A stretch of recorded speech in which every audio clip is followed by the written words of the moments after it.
Hello, today I show you and explain you how to install the privacy filter magnetic version.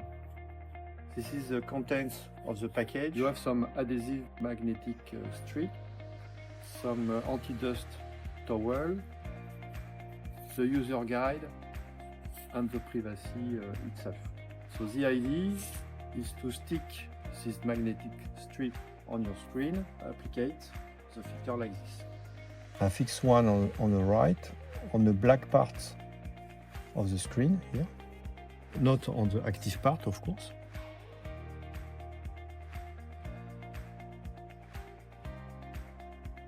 That's it, it's finished.